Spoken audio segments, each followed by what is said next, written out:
Hello, I want to thank Lymphoma Hub for the opportunity to present a summary of the Mosunetuzumab data in heavily pretreated follicular lymphoma. I presented the update of these data at ASH this past session. So Mosunetuzumab is a bispecific anti-CD3, anti-CD20 antibody that brings a T cell to the malignant B cell and induces T cell activation. And in this study, in this report, we looked at 62 patients with relapsed refractory follicular lymphoma who had received at least 2 prior lines of treatment.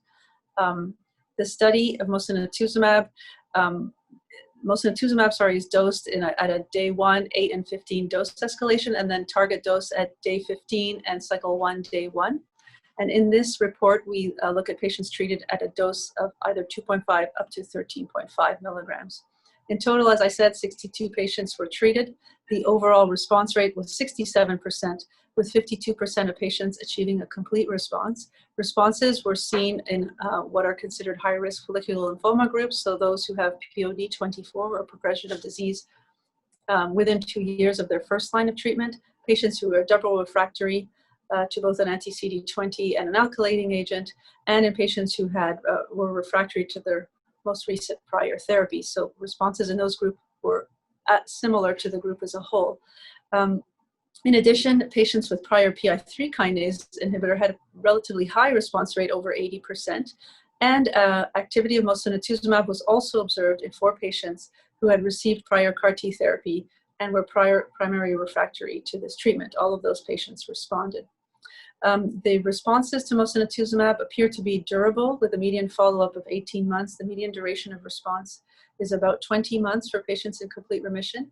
And I should say that this is with a therapy that is given for a time-limited span, meaning patients who achieved a complete response only received 8 cycles. Those with stable disease or partial response could get up to 17 cycles of treatment, and that occurred in about 3 patients.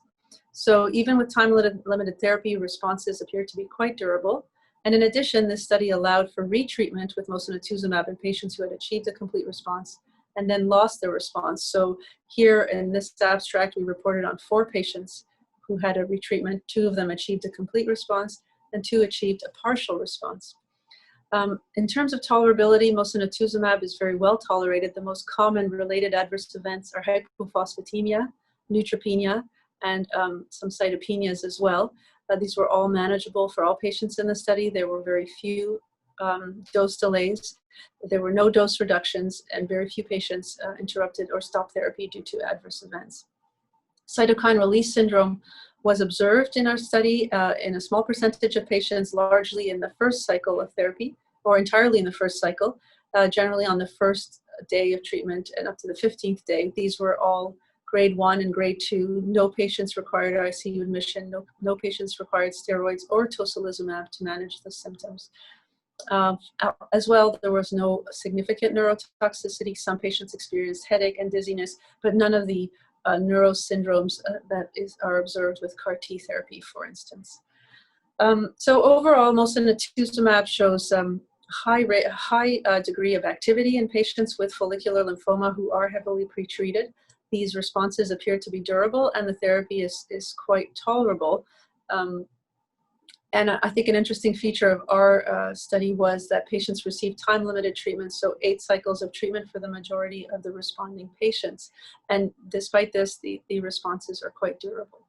So right now, the study is ongoing. Higher dose levels are being tested, and we look forward to seeing which dose can be used in patients with follicular lymphoma, and whether the company will go for approval for this therapy for patients with heavily pretreated follicular lymphoma. And in addition, there is a study planned of mosunetuzumab in combination with Revlimid, for patients with relapsed FL. It's a phase 3 study.